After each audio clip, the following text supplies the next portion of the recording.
C'est la web radio du lycée français de Vienne. On est là chaque lundi au CDI, collégiens, lycéens, on vous emmène en voyage. Entre podcasts, interviews et fiction sans fin, la voix des jeunes résonne et c'est ça qui est magique. Web radio, la voix des élèves de Vienne et là-haut. Actualité, culture et tout ce qu'on aime. C'est la web radio du lycée français de Vienne.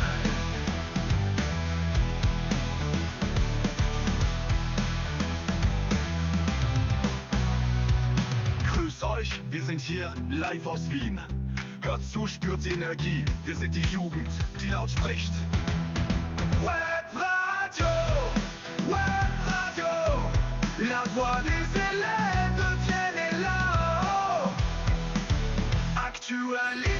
Bonjour à toutes et à tous et bienvenue sur Radio LV. Aujourd'hui, lundi 14 octobre 2024 est un grand jour pour nous, car nous sommes très heureux de vous accueillir pour notre toute première émission en direct. Je m'appelle Ismaël. Et moi c'est Félix, nous sommes tous les deux élèves au lycée français de Vienne et aujourd'hui, nous vous emmenons dans une nouvelle aventure radiophonique. Radio LV sera votre nouvelle voie pour suivre l'actualité, les événements, les projets et tout ce qui fait vivre notre lycée. Mais comment est né Radio LV ? Eh bien, tout simplement, c'est le fruit du travail de notre club web radio où une douzaine d'élèves de la 6e à la première se forment au métier de l'information, tels que chroniqueurs, journalistes, reporters, techniciens ou encore rédacteurs en chef. C'est pour eux un moyen d'apprendre à construire l'information, à réfléchir aux enjeux qui nous entourent et à les partager avec vous tous. L'idée de cette émission, c'est aussi de vous donner la parole et de créer un espace d'échange autour de l'actualité du LFV, des thématiques qui vous intéressent ou encore de parler de vos passions.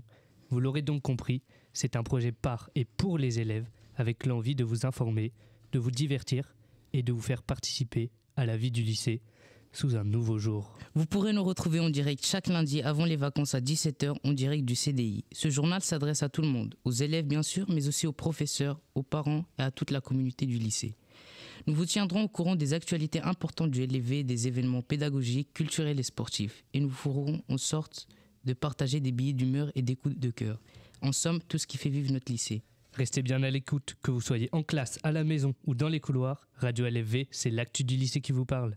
C'est parti pour notre première émission et sans plus attendre, commençons avec notre premier sujet, la rentrée des classes.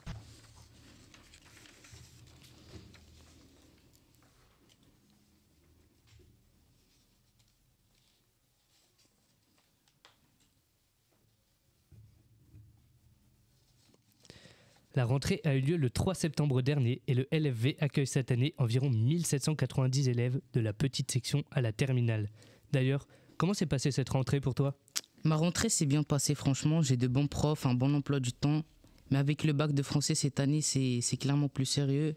On sent que la pression elle monte, tout le monde parle des révisions, des textes à travailler. Mais bon, je me dis que c'est le moment de s'y mettre à fond et de tout donner. Nous avons eu envie de savoir comment ça s'était passé pour vous. Alors nous avons envoyé nos reportrices Salomé, Sarah et Laëlle à votre rencontre.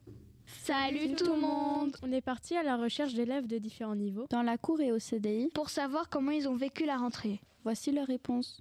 Que pensez-vous de cette rentrée ?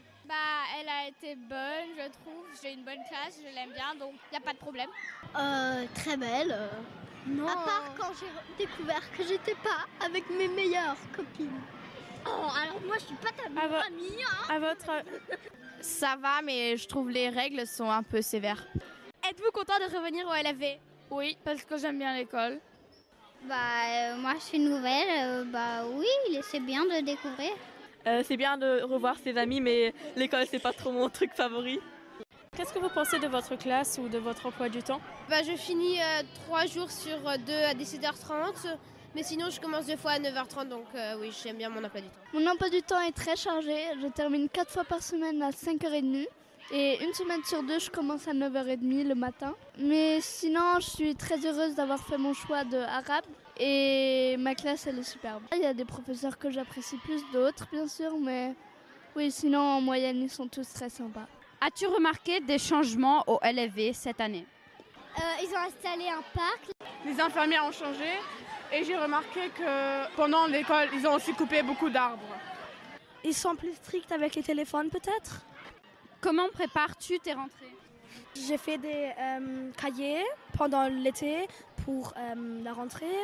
Je prépare des nouvelles habits, oui. Et oui, c'est tout. Déjà, je prépare en avance, beaucoup en avance quand même, parce que... Je fais rien, malheureusement. Mais je le regrette maintenant. Préparez-vous. Un grand merci à vous Sarah, Salomé et Laël pour ces témoignages d'élèves spontanés et pleins de fraîcheur.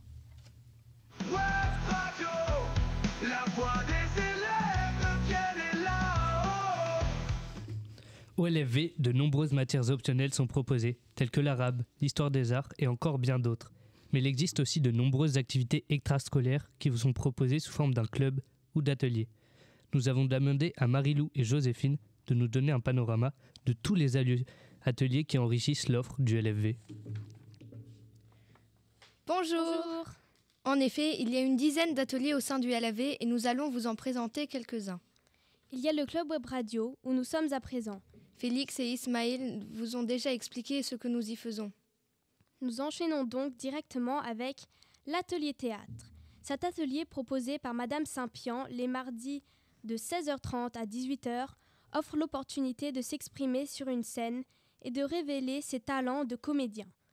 L'ambiance y est toujours amicale et plusieurs spectacles seront organisés tout au long de l'année. Cet atelier est parfait pour les jeunes comédiens ou passionnés du théâtre.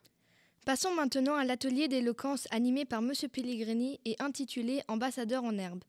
Les élèves y discutent des grands enjeux mondiaux en adoptant des rôles d'orateur, de modérateur ou de porte-parole. Ce projet valorise l'éloquence, la réflexion critique et le dialogue interculturel. C'est une occasion à ne pas louper pour enrichir ses talents d'orateur ou d'oratrice.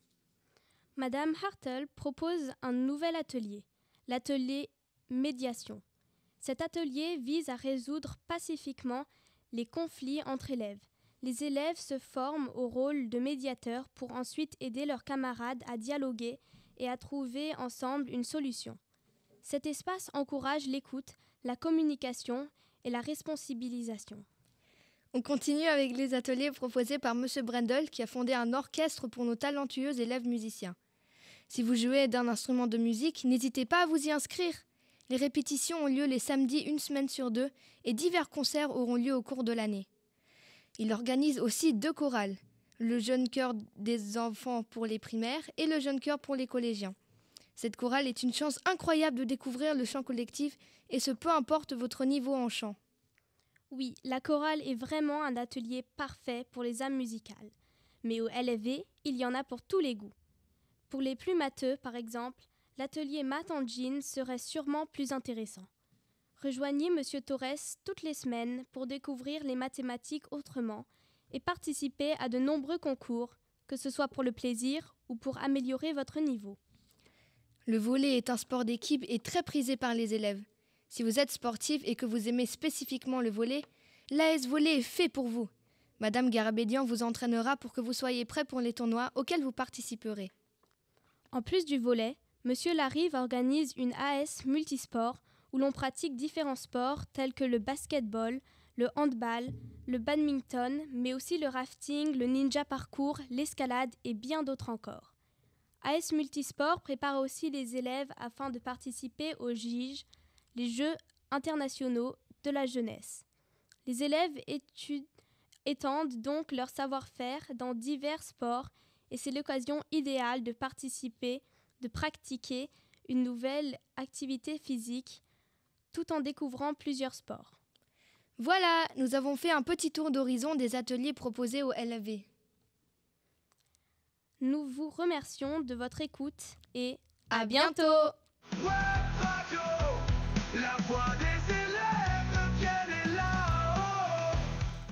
On vient d'entendre de la chronique de Marie-Lou et Joséphine qu'il existe une activité multisport au lycée français de Vienne organisée par Monsieur Larive. Une vraie activité où les élèves peuvent découvrir plusieurs disciplines, même des sports qu'on ne pratique pas souvent en Europe. Oui, c'est vrai. Et il faut dire que Monsieur Larive n'en est pas à sa première initiative pour mobiliser les élèves autour du sport.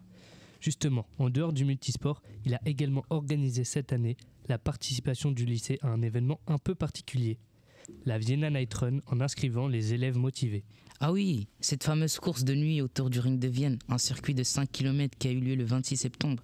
Mais comment est née l'idée de faire participer le lycée à cette course ? Alors, d'après ce que M. Larive nous a raconté, ce sont les élèves eux-mêmes, notamment ceux qui avaient pris part au GIGE de l'année dernière, qui sont venus les voir pour lui proposer de monter une équipe d'élèves. De leur côté, Mme Anne Serveil, professeure des écoles, et notre proviseur adjoint, M. Philippe Kinder, ont pris l'initiative de mobiliser les personnels du LFV. Une quarantaine d'adultes ont participé. Il existe des tarifs pour les écoles à partir de 10 participants. Et tu sais quoi ? En moins d'une semaine, ils ont réussi à mobiliser 34 élèves. Impressionnant, surtout que la course a approché à grands pas. Tout s'est fait à la dernière minute, si je comprends bien. Exactement. À la veille de la date limite d'inscription, ils étaient encore en train de négocier un petit délai avec les organisateurs. Mais malgré la précipitation, ça a été un vrai succès. Les élèves ont répondu présent, même ceux qui ne sont pas forcément des adeptes de la course à pied. Monsieur Larive nous disait que certains élèves vont réaliser un véritable accomplissement personnel. Courir 5 km pour la première fois, c'est pas rien. Et ils étaient tellement fiers en franchissant la ligne d'arrivée. Certains étaient même en larmes de joie. Notre lycée a terminé à la 2e place, une performance inattendue, mais qui a fait la fierté de tout le monde, élèves et enseignants. Et ça, c'est vraiment un bel exemple de dépassement de soi et de solidarité. On voit bien que la participation à des événements comme la Vienna Night Run permet aux élèves de se découvrir des capacités qu'ils ne soupçonnaient pas. D'ailleurs, Ismaël, t'as entendu cette anecdote sur M. Larive ? J'ai pas très bien saisi. En fait, un autre professeur qui devait courir est tombé malade à la dernière minute. 1 heure avant le départ, M. Larive s'est vu proposer le dossard de son collègue. C'est fou, ça a dû être une sacrée expérience pour lui. En tout cas, ça prouve que l'on peut se dépasser même quand on ne se considère pas comme un grand sportif. Un grand bravo à M. Larive et à tous les participants du lycée pour cette belle performance. J'ai moi-même donc participé à cette course et c'est vrai que le parcours était particulièrement beau et bien placé. L'ambiance était parfaite. Un speaker mettait l'ambiance, c'était vraiment très impressionnant car nous étions plus de 16 000 coureurs répartis sur 4 blocs de départ. Ce qui fait 4 000 personnes sur chaque ligne de départ, mais une fois que la course est lancée, on ne peut que profiter. De plus, de bons coureurs sont présents, donc cela permet de faire un bon temps en suivant les personnes allant vite. C'était mémorable. Web Radio, la voix des élèves viennent et là-haut.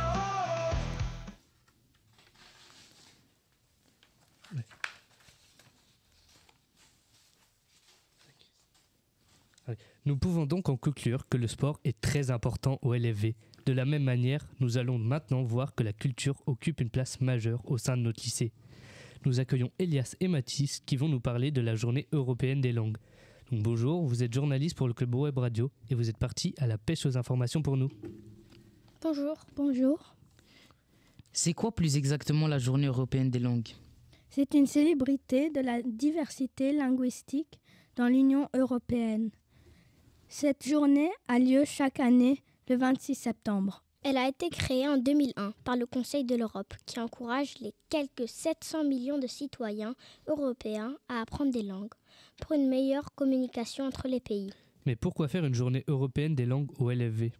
Cette journée a lieu au LFV afin de mettre en valeur les langues des élèves. D'ailleurs, ici, on ne s'arrête pas seulement aux langues européennes, mais on valorise toutes les langues des élèves car il y a plus de 80 nationalités et 50 langues parlées au LFV.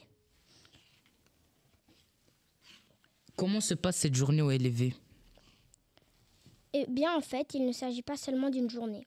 Le 26 septembre est le point de départ pour les différentes actions qui se déroulent jusqu'aux vacances de la Toussaint.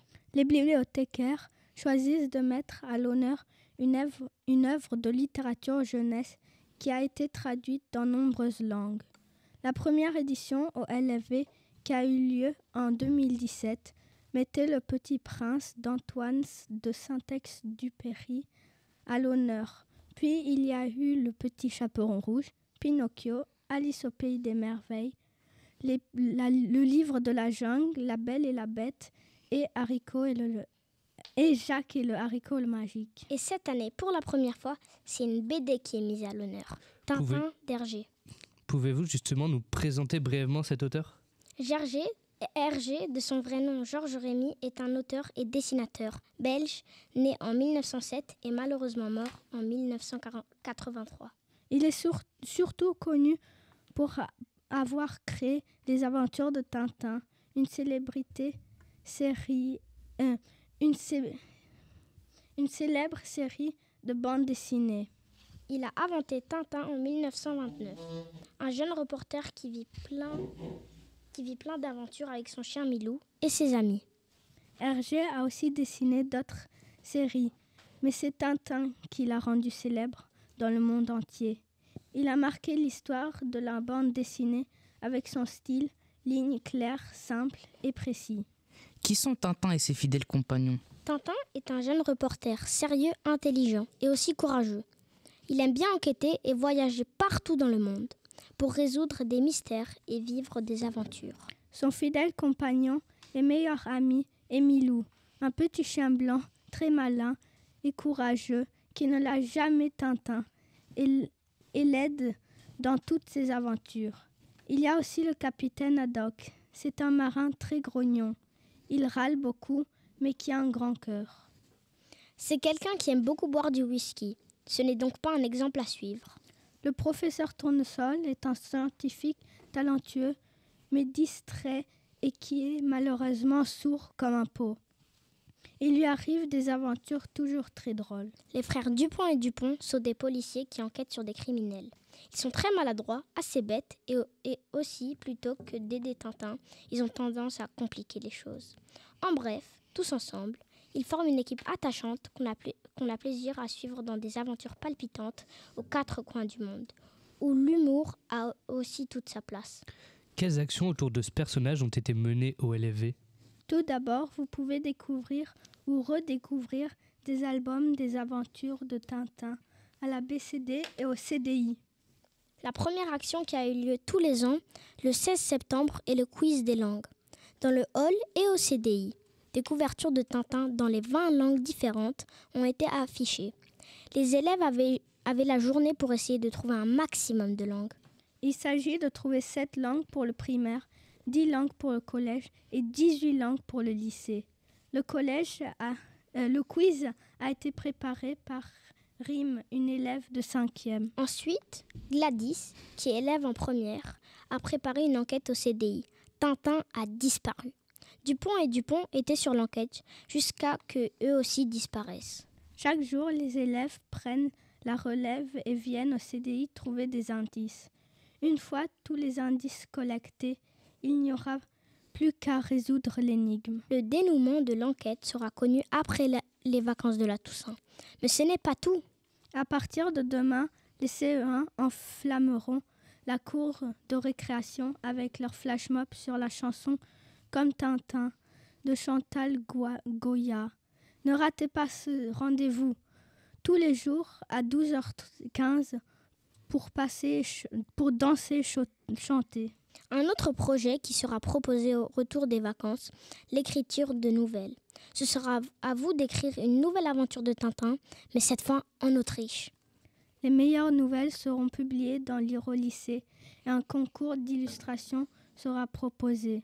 Vous l'aurez compris, Tintin va nous accompagner tout au long de cette année scolaire. Merci et au revoir. Merci beaucoup et à une prochaine fois. Actualité, culture et tout ce qu'on aime, c'est la web radio du lycée français de Vienne.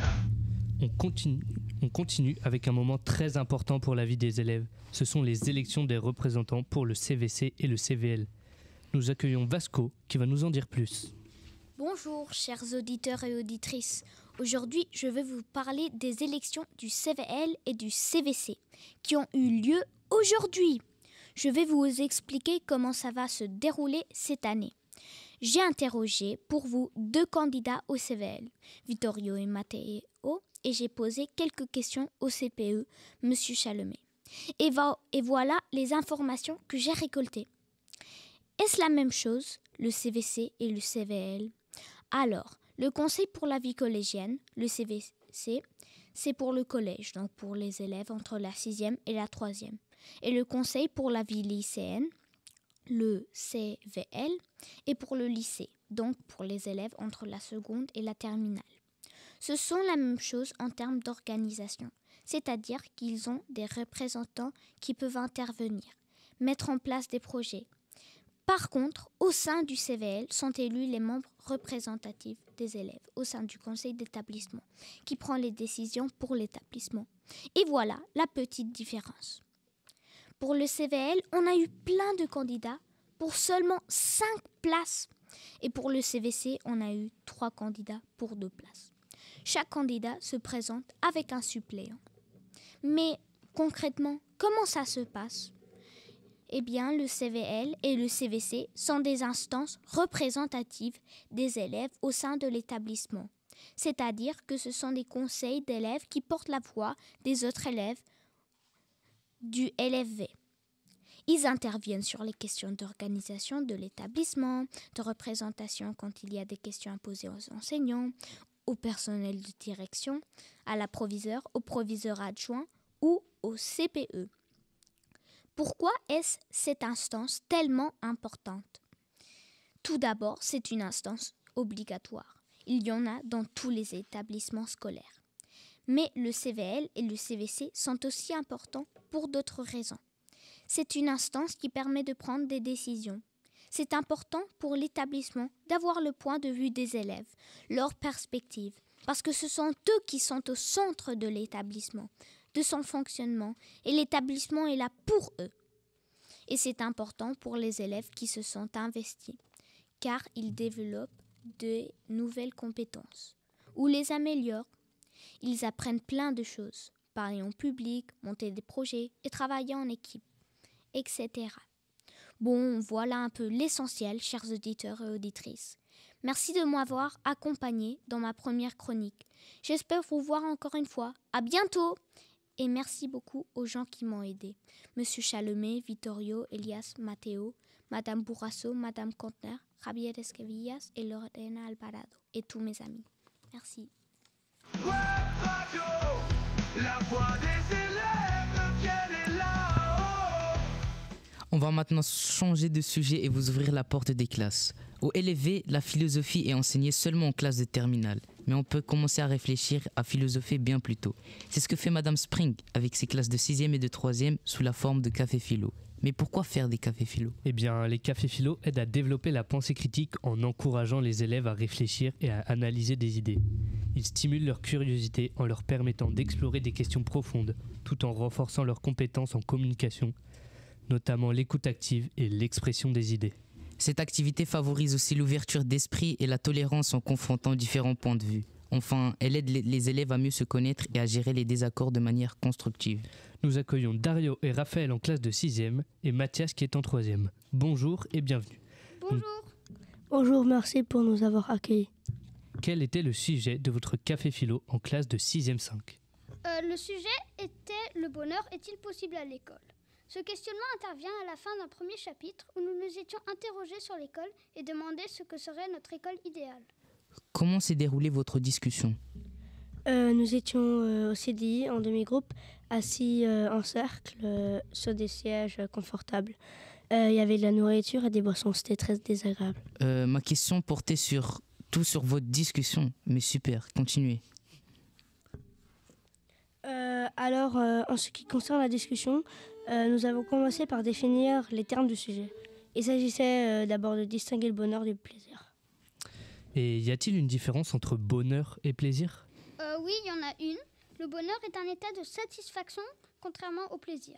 Nous avons d'ailleurs observé que le bonheur était atteint lorsque plusieurs besoins étaient nourris, comme les besoins du corps, le besoin d'être en contact avec le beau, avec le bien, le besoin de belles relations et le besoin de connaissances. Alors, l'école est-elle capable de permettre aux élèves de satisfaire tous ces besoins ? Nous avons vu qu'elle en a le pouvoir, puisqu'à l'école, on noue de belles relations, de belles amitiés entre élèves, mais aussi de belles relations avec les professeurs.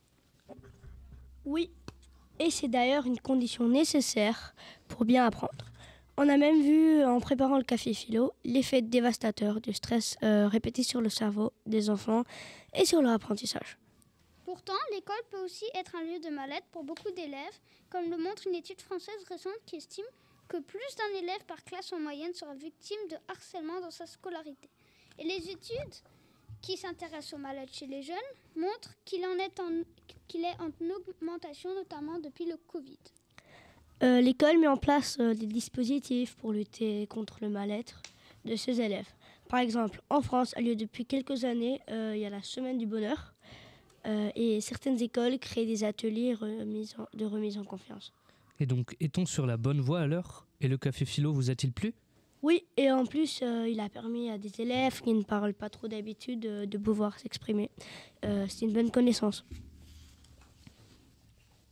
Bonjour Mathias, vous êtes en 3e. Alors, quelle était la question de réflexion de votre classe? La question posée était: faut-il toujours rester soi-même en toutes circonstances, ou y a-t-il des moments où il faut jouer la comédie, donc prétendre d'avoir une personnalité qui est différente de celle qu'on a véritablement? Quels sont les arguments que vous, enfin votre classe, avez trouvés? Commençons par les arguments qui défendaient l'idée que non, il ne faut pas rester toujours soi-même. D'abord, la société nous demande de jouer un rôle. Si on est par exemple un ou une professeur, on va sans doute avoir une autre personnalité en enseignant à ses élèves que dans sa vie privée. Deuxièmement, il y a la volonté de préserver notre propre sécurité. Prenons l'exemple des personnes de religion juive pendant la Seconde Guerre mondiale. Ils devaient se cacher et ne pas dire qu'ils étaient juifs. Et pour finir, on a le motif de protéger les autres. Dans le livre Un sac de billes de Joseph Chauffeau, il y a un très bon exemple. Deux enfants juifs sont dans un train en France allemande, aussi pendant la Seconde Guerre mondiale. Lors du contrôle des papiers, ils disent à un homme qu'ils n'ont pas de papiers. Cet homme a donc dit aux soldats allemands que les deux enfants sont avec lui, ce qui leur a certainement sauvé la vie. Et quels sont les arguments qui défendent l'idée qu'il faut toujours rester soi-même? Alors d'abord, on a trouvé que jouer un rôle et donc mentir est épuisant et que la vérité va sortir à un moment ou à l'autre. De plus, on s'est dit que le risque que l'on courait sur le long terme était qu'on ne se souvienne plus de qui on est en vérité. Quand on joue 20 à 30 ans un autre rôle, on risque de devenir cette personne. Est-ce qu'on veut vraiment ça? Et puis avant toute chose, ce qui nous pousse avant tout à rester nous-mêmes, ce sont les motivations morales et éthiques. En effet, on ne veut pas mentir ou tricher. Finalement, quel bilan tirez-vous de ce café philo? Ça s'est assez bien passé, tout le monde s'est respecté et je trouve qu'on était très productifs et sommes parvenus à trouver des arguments qui défendaient les deux points de vue. De plus, tout cela était une bonne préparation au sujet de réflexion au brevet.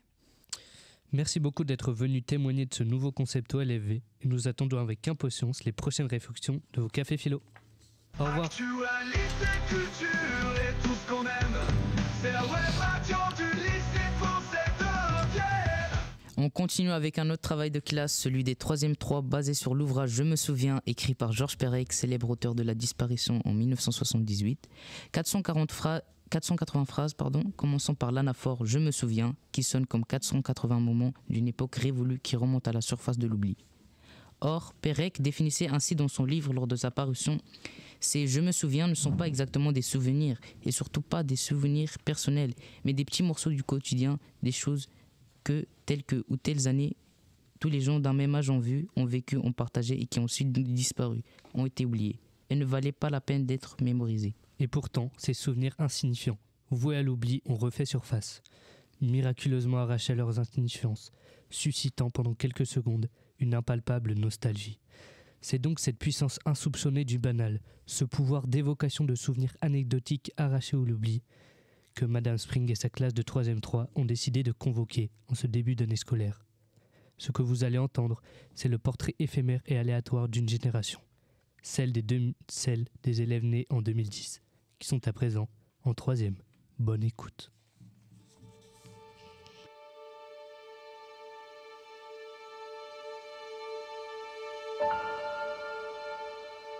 Je me souviens.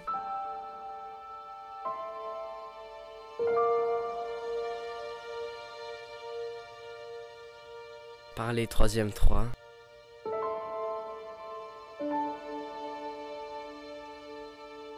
Génération 2010.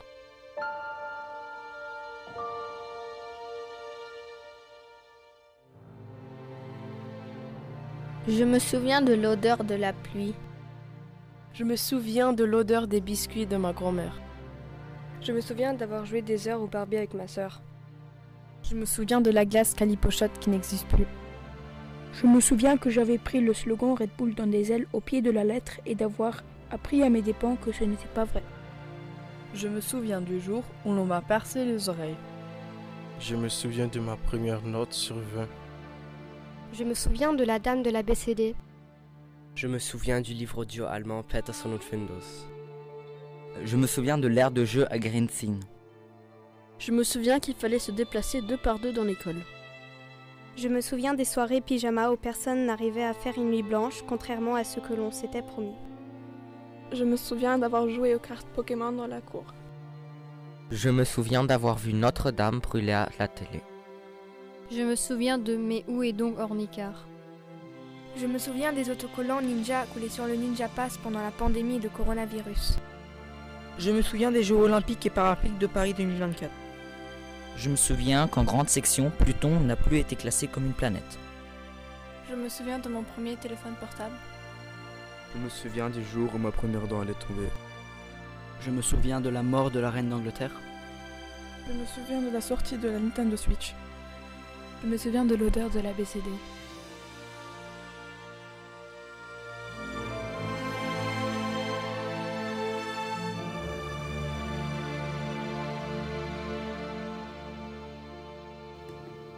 Et vous, de quoi vous souvenez-vous?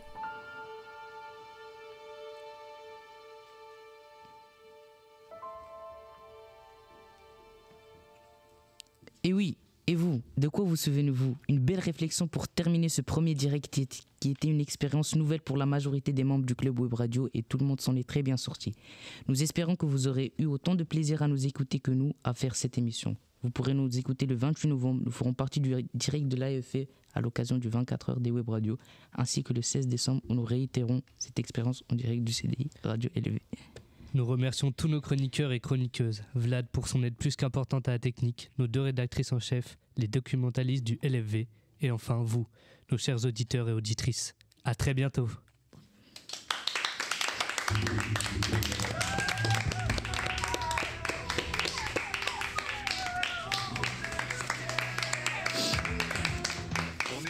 Lundi au CDI, collégiens, lycéens, on vous emmène en voyage. Entre podcasts, interviews et fiction sans fin, la voix des jeunes résonne et c'est ça qui est magique. Web radio, la voix des élèves devient des là-haut. Actualité, culture et tout ce qu'on aime. C'est la web radio du lycée français de Vienne.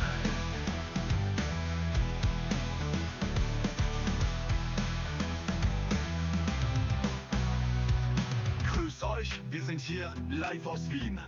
Hört zu, spürt die Energie. Wir sind die Jugend, die laut spricht. Webradio, la voix des élèves de Vienne est là-haut. Actualité, culture et tout ce qu'on aime. C'est la Webradio du lycée français de Vienne. Grüß euch, wir sind hier live aus Wien. Hört zu, spürt die Energie. Wir sind die Jugend, die laut spricht. Webradio, la voix des élèves de Vienne est là-haut. De la culture de Vienne au délire du lycée. C'est la Webradio qu'on veut écouter. Direct des lycées du monde, la semaine de la presse. La Webradio du lycée français de Vienne. On est là et ça se passe.